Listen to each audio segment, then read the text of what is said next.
किया है। मातरम, भारत माता की जय, भारत माता की जय, भारत माता की जय। जजन्मान भारत वसुंधरा की राजा भोज की नगरी की इस पावन माटी पर उपस्थित आज के अतिथिगण एवं उदीप्त, प्रदीप्त, परितप्त और प्रज्वलित भारत के भविष्य के रूप में बैठे युवा साथियों, आज हम सभी माननीय प्रधानमंत्री जी के संकल्प विकसित भारत की इस धारणा को सिद्ध करने के लिए यहाँ पर एकत्रित हुए हैं। और आज के इस कार्यक्रम में हम सभी से संवाद करने के लिए, हमें मार्गदर्शन देने के लिए, हमें नेतृत्व देने के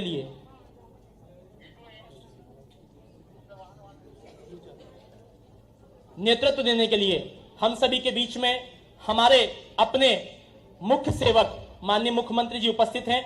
माननीय के स्वागत के लिए मैं विशेष निवेदन करूंगा आदरणीय श्री विश्वास कैलाश सारंग जी आदरणीय से कि वे माननीय मुख्यमंत्री जी को पुष्प गुच्छ देकर हम उनका अभिवादन करें, अभिनंदन करें एवं स्वागत करें।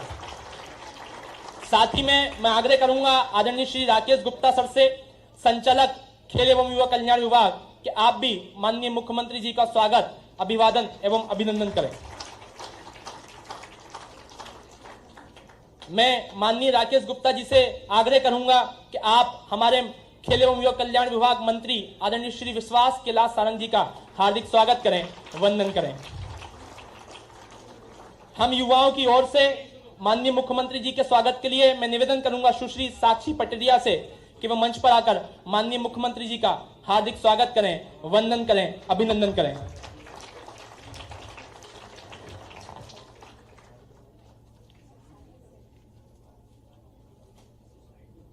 माननीय मुख्यमंत्री जी, प्रधानमंत्री जी ने कहा है कि हर राष्ट्र के जीवन में एक समय ऐसा होता है जब वो राष्ट्र अपने इतिहास की गति को दुगना कर उदय की ओर बढ़ता है।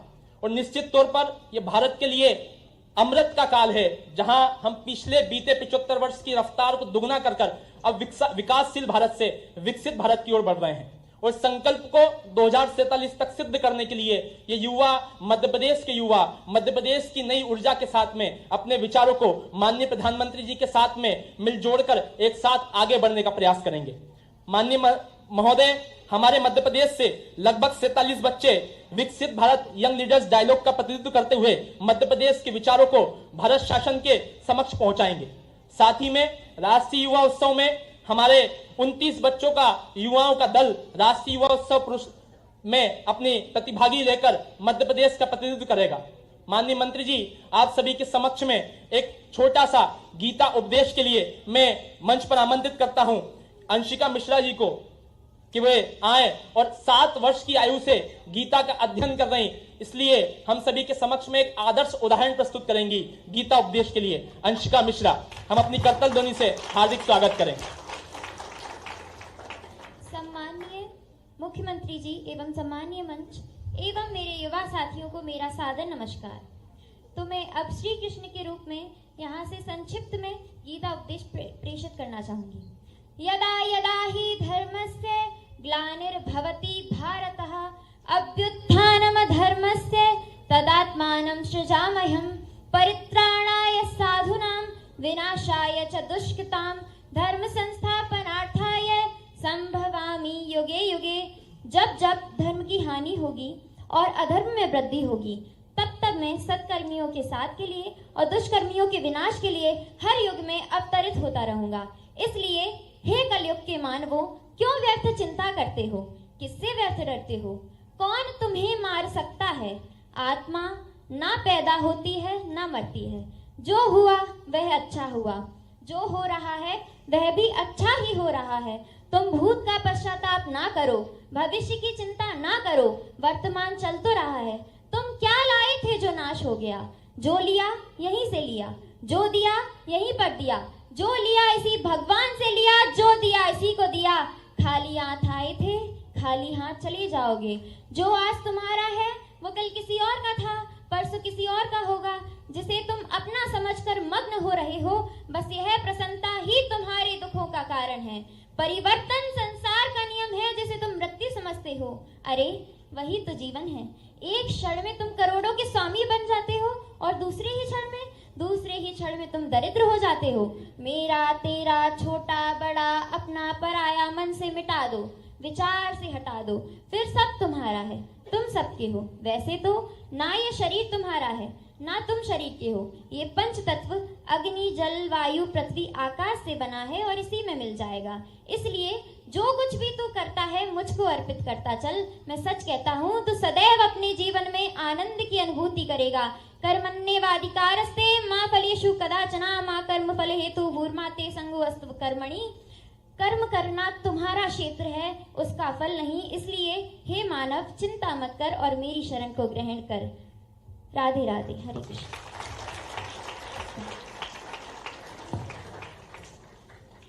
बहुत बहुत धन्यवाद। निश्चित तौर पर यह मध्य प्रदेश का युवा है जो धार्मिक और राष्ट्रीय चेतना को साथ में लेकर राष्ट्र निर्माण के लिए, भारत के नव निर्माण के लिए एक साथ एक ऊर्जा में निरंतर रूप से कार्यरत है। और निश्चित तौर पर ऐसा नेतृत्व जब हमें मिलता है तो इस युवा को नई ऊर्जा मिलती है, नवीन चेतना मिलती है, नया मार्ग मिलता है। नई ऊर्जा के साथ में वो राष्ट्र निर्माण के लिए सदैव प्रशस्त रहता है, राष्ट्र कार्य के लिए सदैव अग्रणी रहता है। और इस अग्रणी कार्य के लिए हम सदैव मध्य प्रदेश के युवा एक साथ मिलकर भारत को विकसित भारत बनाने के लिए संकल्पित है।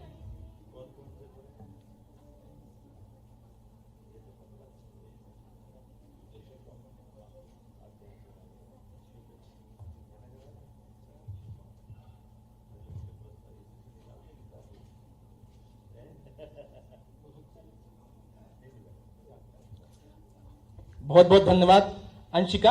और माननीय मुख्यमंत्री जी से संवाद करने के लिए, अपने मन के प्रश्नों को शांत करने के लिए, कुछ जानकारी लेने के लिए, कुछ मार्गदर्शन लेने के लिए हमारे युवाओं में से माननीय मुख्यमंत्री जी कुछ प्रश्न आमंत्रित हैं। आप सभी युवाओं से आग्रह है, हम एक साथ सभी प्रश्नों को लेंगे। कृपया प्रश्नों को संक्षिप्त में रखें। जो प्रश्न पूछना चाहते हैं वे कृपया अपना हाथ ऊंचा कर दें। खड़े होकर प्रश्न पूछें। अपना नाम शुरुआत में बताएं। सोमेश वाधवानी, जिला ग्वालियर। चूंकि मुख्यमंत्री जी को एक कुशल वक्ता के रूप में जाना जाता है और मुख्यमंत्री जी का कुशल वक्तव्य हम युवाओं को समय समय पर मिलता रहता है, इसलिए मन में यह जिज्ञासा उत्पन्न होती है एक सटीक सुंदर भाषण में किन किन अवयवों को होना चाहिए, यदि आप मार्गदर्शन करें। अगले कुछ प्रश्न और हम सभी एक साथ प्रश्नों को ले लें। एक साथ हम सभी प्रश्नों को आमंत्रित कर लें, फिर हमें मां नर्मदा की पावन धरा से मुख्यमंत्री जी को सादर आभार। इनका तो बता दे, क्या शुभ नाम बताया? सोमेश जी, आपने प्रश्न तो अच्छा किया, लेकिन ये बात सही है कि हम अगर कहीं किसी जगह पर बोलने खड़े हो तो वक्तव्य देने के लिए या जवाब देने के लिए एक छोटी सी बात जरूर है कि हम उसमें, जैसे कोई किसी से बात कर रहा है तो हमारा जवाब आने के साथ साथ हमको हमारे रोजमर्रा के जीवन पे भी अब जाना पड़ेगा। हम अपना स्वाध्याय करते रहे, अपनी बाकी चीज़ों की जानकारियां भी जुटाते रहे, तो स्वाभाविक रूप से जब हम कोई भाषण देने खड़े होंगे, कोई विषय रखने जाएंगे, तो हमारी बात का वजन स्वतः ही बढ़ जाता है। और इससे ज़्यादा मुझे भी नहीं मालूम कि क्या क्या ध्यान रखना, क्योंकि मैं बहुत बड़ा ज्ञाता नहीं हूँ, लेकिन ये विनम्रता से जरूर करता हूँ कि हमारे लिए भगवान की दया से सबको अध्याय तो हम पढ़ते रहते हैं जब अपना पाठ्यक्रम होता है, लेकिन स्वाध्याय हमारे लिए बजाय क्लास के जो लिमिटेड सिलेबस है उसके अलावा भी हमको पढ़ते रहने की आदत डलना चाहिए। जैसे मैंने अभी हमारी गीता का अच्छा पाठ किया, बेटी के लिए जोरदार ताली बजाएं, उसमें बहुत अच्छा। लेकिन इसने गूढ़ बातों को भी बहुत सरलता से ही रख दिया है। कभी कभी हम उस बात को कहने में ही ऐसे कभी समझ पाते, कभी नहीं समझ पाते। तो बात बहुत अच्छी है, गहरी भी बातें हैं, लेकिन ऐसी बातें जिस बातों को ऐसे थोड़ा सा हमको समझना भी पड़ेगा। जैसे हमारे गीता का ही एक पाठ है, उसमें हमारा भोजन करने का तरीके के आधार पर भगवान ने अन्न ग्रहण करने का तरीका बताया। तो हम अन्न ग्रहण मुंह से करते हैं, तो उनने इसको कितने प्रकार से करते हैं। जैसे मैं आपसे प्रश्न करता हूँ, कितने प्रकार से भोजन ग्रहण कर सकते हैं? कौन बताएगा?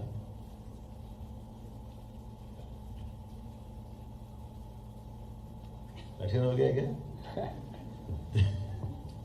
अरे ऐसे जैसे चबा के कराएंगे, करेंगे कि नहीं करेंगे? आप बताओ जरा, मैंने क्लू दे दिया आगे कि हाँ बताओ। सर वो 32 बार चबा कर करते हैं, हैं? 32 बार चबा के करते हैं सर। नहीं, अब वो उसको तुम नीचे तक 32 बार करो, 100 बार करो।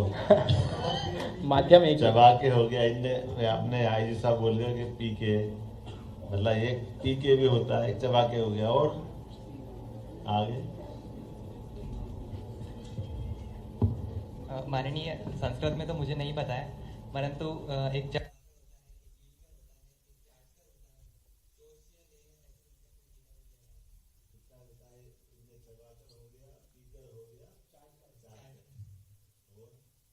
गिल कर, हैं?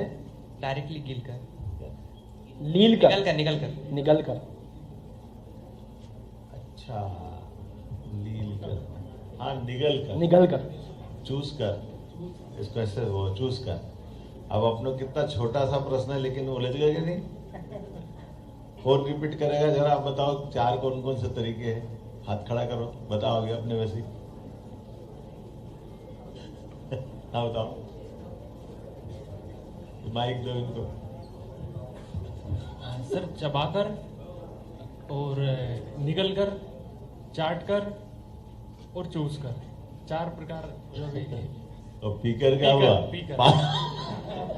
अब मैं स्पीकर हो गया हूँ, लेकिन चलो कोई बात नहीं। जैसे ध्यान में आया ना अपने को, बहुत छोटी सी बात है। गीता के अंदर ये परमात्मा की दया है, उसमें हमारी सारे वर्तमान के साइंस के, इतिहास के, शरीर विज्ञान के, सारी चीज़ों के प्रश्नों के उत्तर हैं। और आजकल तो व्हाट्सएप और ट्विटर का और क्या क्या बहुत सारा अच्छा समय भी आ गया है कि आप उस पर जा कर के हमारी खास करके कई प्रकार के अच्छे वक्ताओं ने हिंदी में भी अपने श्लोक का उच्चारण करते हुए उसका अर्थ हिंदी में बता के समझाते हुए भी करते हैं। एक शैलेंद्र भारती हैं, बहुत अच्छे से वो अपने सब चीज़ों को रखते हैं, कभी मौका पड़े तो सुनना। चलो मैं ज़्यादा गहरे पे ले गया, आगे बढ़ो अपने पे। दूसरे कोई प्रश्न लाए? अगला प्रश्न आमंत्रित है। अपना उनने क्या प्रश्न किया था उस पर? सर्वप्रथम आपको सादर आभार माननीय मुख्यमंत्री जी। मैं मां नर्मदा की पावन भूमि अनूपपुर से आया हूं। मेरा नाम प्रियांशु है। मुख्यमंत्री जी, मेरा प्रश्न यह है कि हमारे मध्य प्रदेश को देश के अग्रणी राज्यों में जाना जाता है, कृषि क्षेत्र में विशेषकर। और वर्तमान समय में जो परिवर्तन हुआ है, जो परिवेश बदला है, उसमें प्राकृतिक खेती की भूमिका अत्यंत महत्वपूर्ण हो गई है। तो हमारी सरकार हमारे युवाओं को, इस प्रदेश के युवाओं को इस प्राकृतिक खेती को जन आंदोलन बनाने के लिए और प्राकृतिक खेती के उत्पादों को वैश्विक उत्पाद बनाने के लिए क्या प्रयास कर रही है? और क्या इसमें स्टार्टअप और इंटर्नशिप जैसी स्कीम्स को लाने की कोई योजना है? बेटी बिल्कुल है। आप खेती करते हैं? नहीं सर, मेरा बैकग्राउंड नहीं है, पृष्ठभूमि नहीं है मेरी खेती से, परंतु मेरा ऐसा व्यक्तिगत मानना है कि प्रत्येक व्यक्ति का अप्रत्यक्ष रूप से जरूर खेती से है, क्योंकि अन्य ही हमारा जीवन का आधार है। अच्छा, अपने परिवार में क्या करते हैं? मेरे पिताजी व्यवसायी हैं। क्या व्यवसाय करते हैं? हम प्रिंटिंग प्रेस है हमारा, कि हमारा शादी कार्ड का थोक एवं फुटकर दोनों का व्यापार। बहुत अच्छा, बहुत अच्छा। आपने अपने व्यवसाय के अलावा खेती में रुचि दिखाई, तो पहले तो इसमें ताली बजाएं हमारे अपने मित्रों के लिए, जिनके मन में जिज्ञासा आई कि खेती भी होना चाहिए और खेती भी प्राकृतिक खेती होना चाहिए। प्राकृतिक खेती से हमारा शरीर भी पुष्ट रहता है, हमारे सभी संसाधन भी रहते हैं और प्रकृति से भी हमारा जुड़ाव रहता है।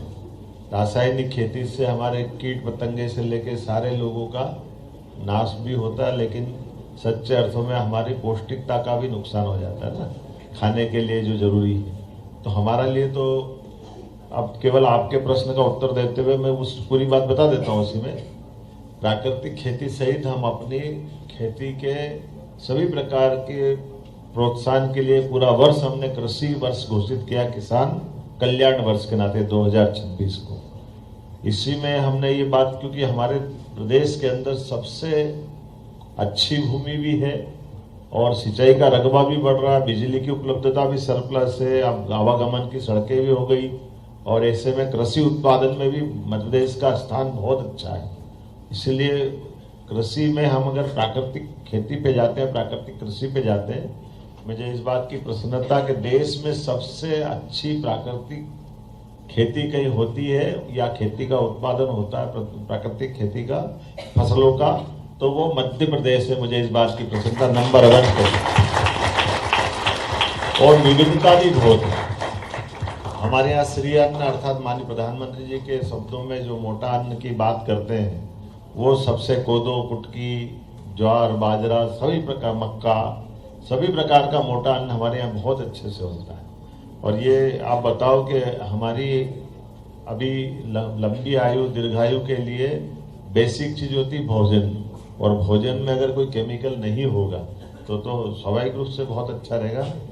तो मैं मान के चलता, तुम्हारी रुचि भी अच्छी है, लेकिन अब हमारी प्राकृतिक खेती को प्रोत्साहन देने के लिए हम इससे जुड़ा हुआ दूसरा खेती का महत्वपूर्ण उत्पाद, उनके साथ में अगर हम प्राकृतिक खेती की बात करेंगे तो प्राकृतिक खेती के लिए गोबर का उत्पादन चाहिएगा, दूध का उत्पादन चाहिएगा। तो हम अपने पशुपालन को बढ़ावा दे रहे हैं, गोपालन को बढ़ावा दे रहे हैं। गोपालन में जो 25 गाय माता जो लेके आएगा, अगर 40 लाख का यूनिट बनेगा डेयरी उत्पादन को लेकर, तो उसमें 10 लाख का अनुदान हमारी सरकार के माध्यम से मिलेगा। उसको केवल 25 लाख भरना पड़ेगा, हमारा 10 लाख हमारी तरफ से 30 लाख देना पड़ेगा। 40 लाख में से 10 लाख हम उसको देने वाले हैं। उसी के अलावा भी दूध उत्पादन के साथ उसको विभिन्न प्रकार के दुग्ध संघों के आधार पे भी उसका दूध का ठीक से दाम मिले, इस पे भी हम काम कर रहे हैं। गौशालाओं के अंदर प्रति गोमाता 20 रुपए जो देते थे, उसको 40 रुपए गोमाता चालू कर दिया है, ताकि हमारे लिए गोमाताओं का गोवंश भी संरक्षित हो, और देसी गोवंश पे हम ज्यादा ध्यान दे रहे हैं। आपकी जानकारी के लिए ब्राजील एक देश, नाम सुना ना सबने? ब्राजील में आज से लगभग 100 साल पहले हमारे अपने गुजरात के एक राजा ने अपनी देसी गौ माताएं उनको दी थी, और नंदी भी दिए, और उसके परिणाम स्वरूप अपना आज की स्थिति में ब्राजील के अंदर दूध का उत्पादन देश ने दुनिया के अंदर बहुत अच्छी मात्रा में, जिन देशों में दूध उत्पादन होता है उसमें ब्राजील भी है। और मुझे इस बात की प्रसन्नता है, वो अपनी देशी गौमाताओं के गोवंश से वो आगे बढ़ गए। तो ब्राजील जैसा छोटा देश भी इतना आगे बढ़ता है, तो हमको तो बहुत अच्छी अनुकूलता होना चाहिए। मैं मान के चलता हूँ आज के इस अवसर पर हमारे यहाँ एक पिक्चर भी आई थी, आप लोगों ने देखी? उपकार देखी किसी ने? आपके जमाने की उपकार में जय जवान जय किसान नारा सुना है ना? ये इसी में लाल बहादुर शास्त्री जी ने हमारे 62 के युद्ध के बाद 65 में जब युद्ध हुआ पाकिस्तान के साथ, उस समय अपने यहाँ देश के अंदर अन्न उत्पादन के लिए चुनौती थी, हमको बाहर से मंगाना पड़ा गेहूं वगैरह। तो उन्होंने कहा था हमारे युवा अपने खेत में अन्न उत्पन्न करे, किसानी करे, खेती करे, तो गांव से पलायन रुकेगा और अपने रोजगार के अवसर भी बढ़ेंगे।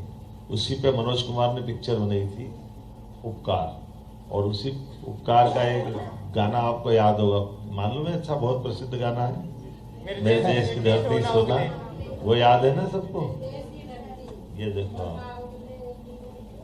आवाज किधर से आ रही है? अच्छा देखो, तो ये गाना सबको याद है, लेकिन पिक्चर भी याद रख ले, बढ़िया, अच्छा रहेगा। बहुत धन्यवाद।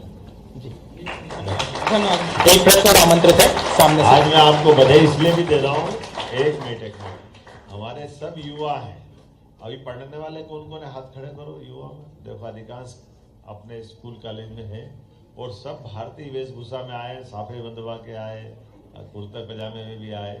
ऐसा लग रहा है कि हाँ, हमारे युवा भी भारतीय वेशभूषा को पसंद कर रहे हैं। वो सुंदर भी बहुत लग रहा है, ताली अपने आप के लिए बजा। बहुत अच्छा। नमस्कार सर, मैं राजगढ़ जिले से हूँ और मैंने कृषि एवं पशुपालन को व्यवसाय के रूप में स्वीकार किया है। गांव का प्रथम युवा किसान हूँ मैं। सर, मेरा प्रश्न है कि जिस प्रकार शासकीय भूमि को खनन के लिए लीज पे दिया जाता है या और किसी चीज के लिए लीज पे दिया जाता है, तो ऐसे इच्छुक युवाओं को क्या लीज पे कृषि करने के लिए जमीन शासकीय भूमि मिल सकती है? ये संभव है?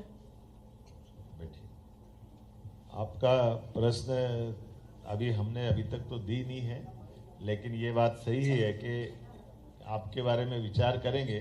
लेकिन हमारे यहाँ एक विषय दूसरा है, कॉन्ट्रैक्ट फार्मिंग का विषय चलता है।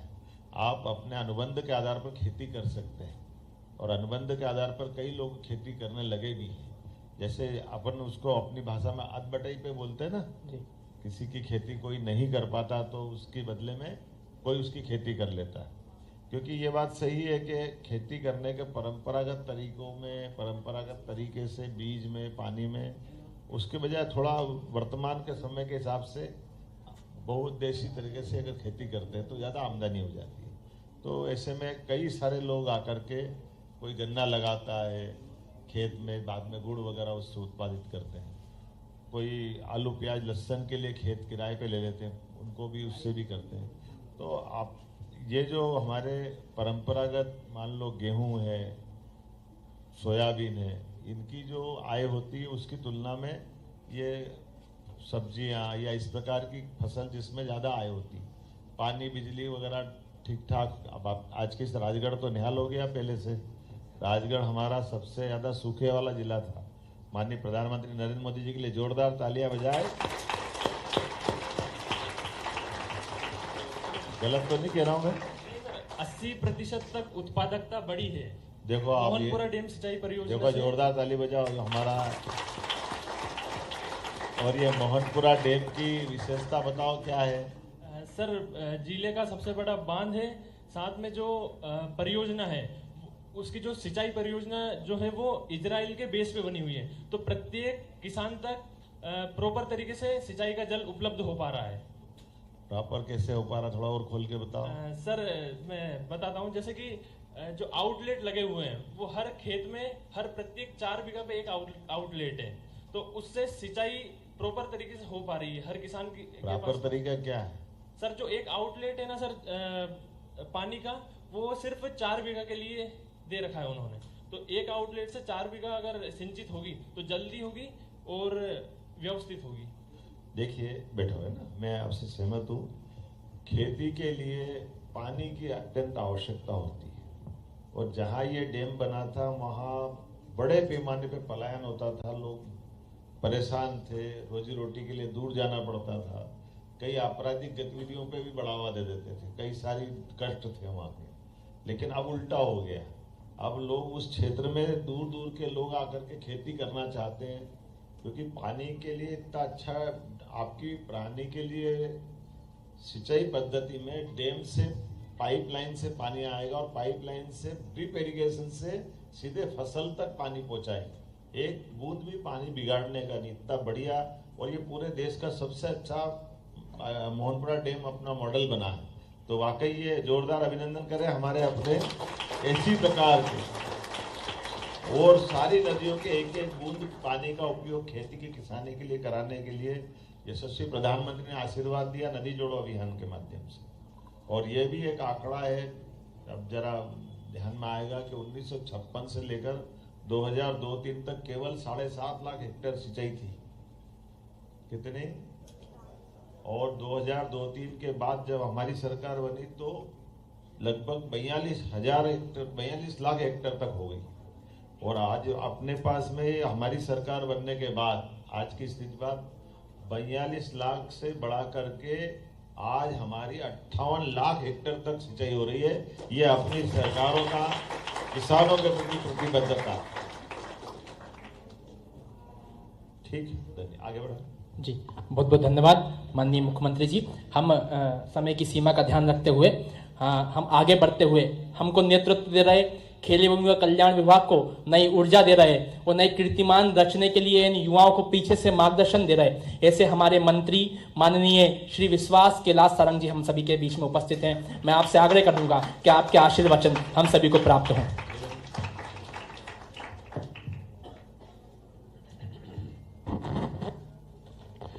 आज के इस कार्यक्रम में हमारे बीच में उपस्थित मध्य प्रदेश के यशस्वी मुख्यमंत्री आदरणीय डॉक्टर मोहन यादव जी, आदरणीय राकेश गुप्ता जी और यहां पर उपस्थित सभी युवा साथियों, आज ये मध्य प्रदेश के युवा माननीय मुख्यमंत्री जी से संवाद करने, उनसे भेंट करने मुख्यमंत्री निवास पर पधारे हैं। और कल आप सब लोग मध्य प्रदेश का प्रतिनिधित्व करने के लिए देश की राजधानी दिल्ली पहुंचने वाले हैं। हमारे देश के यशस्वी प्रधानमंत्री नरेंद्र मोदी जी ने प्रधानमंत्री बनने के बाद लगातार इस देश में व्यवस्थाओं को सुव्यवस्थित करने का, कानून का अक्षरशः पालन करते हुए इस देश के भविष्य के सही निर्धारण का जो जो कार्यक्रम बनाया है, उसमें उन्होंने ये सुनिश्चित किया कि समाज के हर वर्ग को वो जोड़े। ज्ञान के माध्यम से उन्होंने कहा कि इस देश में केवल 4 जाति हैं: गरीब, युवा, अन्नदाता और नारी, महिला। उन्होंने कहा कि इस देश को यदि बड़ा देश बनना है और 2047 में यह हिंदुस्तान जब अपनी आजादी के 100 वर्ष पूर्ण करेगा, तो यदि स्वावलंबी, शक्तिशाली, वैभवशाली हिंदुस्तान बनाना है, विकसित हिंदुस्तान बनाना है, तो वो काम केवल और केवल इस देश के युवा ही कर सकते हैं। और इसीलिए उन्होंने युवाओं के साथ, युवाओं के अंदर छुपी हुई हर तरह की खूबी को निखारने के लिए जहां एक और युवा उत्सव का आयोजन किया, तो उसके साथ साथ उन्होंने विकसित भारत यंग लीडरशिप डायलॉग के माध्यम से आप सबसे बातचीत करने का भी निर्णय लिया।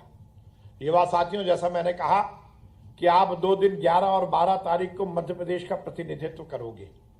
आपका व्यक्तित्व, आपका कृतित्व, आपके काम करने का तरीका, आपका बात करने का तरीका और उन कार्यक्रमों में आपका पार्टिसिपेशन ही मध्य प्रदेश की साख बनाएगा।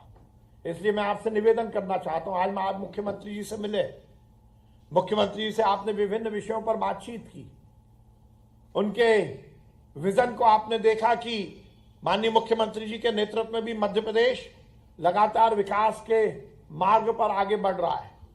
तो 2 दिन आपका हर तरह का पार्टिसिपेशन मध्य प्रदेश की साख बनाएगा और इसलिए आप ये सुनिश्चित करना कि आप मध्य प्रदेश की साख बनाकर आओ। आपको मैं शुभकामनाएं देता हूं। हमारे देश के यशस्वी प्रधानमंत्री नरेंद्र मोदी जी और माननीय मुख्यमंत्री मोहन यादव जी लगातार युवाओं के विकास में लगे हैं और वैसे भी ये सुनिश्चित है कि इस देश में या मानव संस्कृति में कभी भी परिवर्तन आया है तो उसका नेतृत्व केवल और केवल युवाओं ने किया है। इसलिए युवा साथियों, आपके कंधे पर मध्य प्रदेश का और इस देश का भविष्य टिका है। आप फले फूले, संयम, अनुशासन के साथ जो जिम्मेदारी आपको मिलती है उसका पूर्णतः निर्वहन करते हुए इस समाज, इस राष्ट्र के निर्माण में अपना सर्वस्व लगाएं। केवल अपने लिए नहीं, केवल अपने परिवार के लिए नहीं, बल्कि समाज, इस राष्ट्र के लिए जिएं।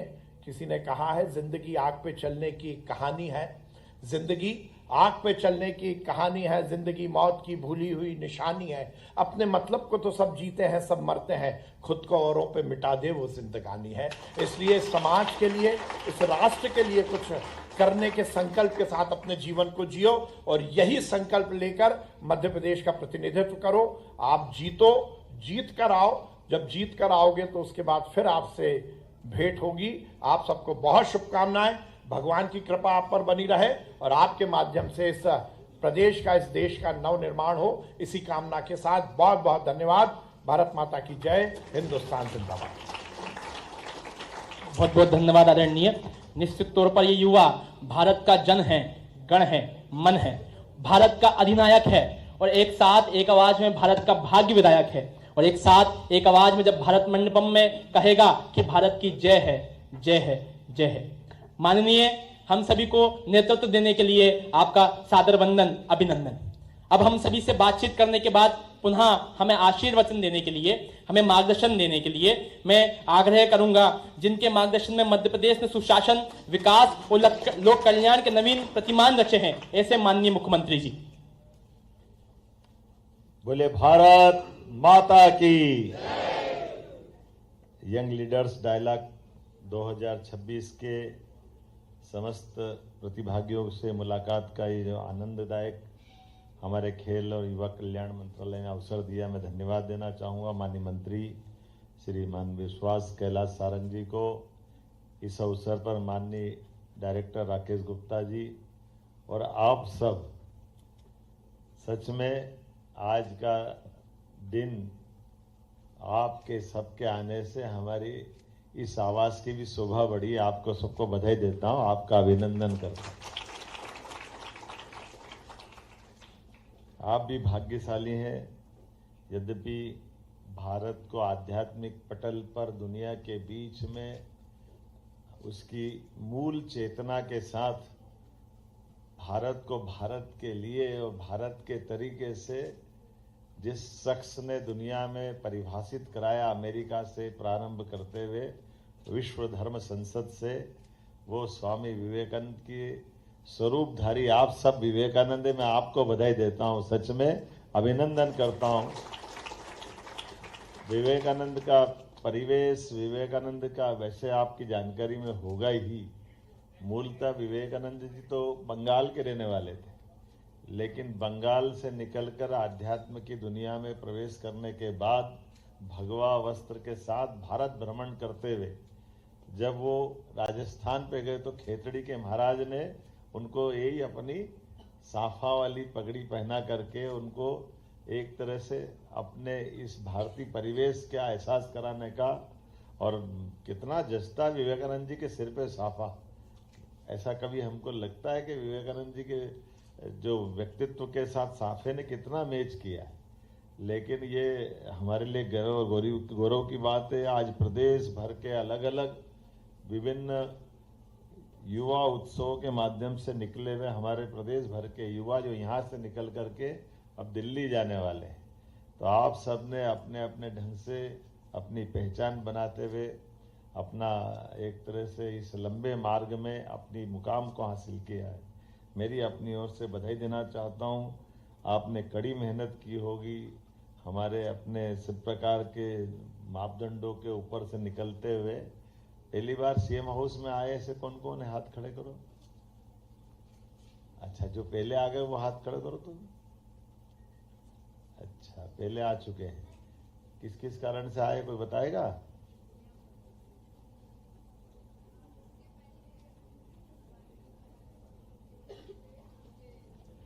मिलने आए थे, बहुत अच्छे है। ठीक ठीक, बहुत अच्छा, बहुत धन्यवाद। बैठे बैठे, कोई बात नहीं है ना, बताए बैठे। चलिए, जो आए पहली बार उनको बधाई, और जो दूसरी बार उनको ज्यादा बधाई। आप भी सब आते रहेंगे। अभी लंबा चौड़ा भाषण देने का तो मौका नहीं है। आज तो आप सबसे मिलकर के देख करके आनंद आया। भारत दुनिया का सबसे युवा देश, और भारत के अंदर हमारे राज्य में कुछ ही राज्य ऐसे जहाँ सबसे तेज गति से युवा शक्ति बढ़ रही है, उसमें मध्य प्रदेश भी है। ऐसे में आज हमारे अपने देश के सामने माननीय प्रधानमंत्री जी के नेतृत्व में भारत जब दुनिया की तीसरी आर्थिक ताकत की तरफ आगे बढ़ रहा है, और परमात्मा चाहेगा आपके सबके सामने 25 साल का टारगेट है, 2047 तक भारत दुनिया का नंबर 1 देश बने, ऐसी आकांक्षा और ये जवाबदारी आप सबकी है। आप सबको बधाई देते हुए मेरी बात समाप्त करता हूँ। बहुत बहुत धन्यवाद। बहुत बहुत धन्यवाद आदरणीय। जो पंक्तियां आपके लिए ध्यान में आती हैं कि अचल खड़ा है पर्वत जैसे वे अनुशासित प्रहरी, है समाज रक्षक और सेवक, दूरदृष्टि अति गहरी, दूरदृष्टि अति गहरी। माननीय मुख्यमंत्री जी को इस कार्यक्रम की स्मृति चिन्ह भेंट करने के लिए मैं आदरणीय श्री विश्वास कैलाश सारंग जी से आग्रह करूंगा कि हम स्वामी विवेकानंद जी की इस मूर्ति को स्मृति चिन्ह के रूप में भेंट कर माननीय मुख्यमंत्री जी का अभिवादन करें। मैं साथ ही में आग्रह करूंगा सोमेश वाधवानी जी से कि वे अपने साथ में लाए चित्र को माननीय मुख्यमंत्री जी को स्मृति चिन्ह के रूप में भेंट करें। साथ ही में अमृता धाकड़, आपके द्वारा बनाई गई चित्र भी लेकर आप आए हैं, आप भी माननीय मुख्यमंत्री जी को स्मृति चिन्ह के रूप में भेंट करें।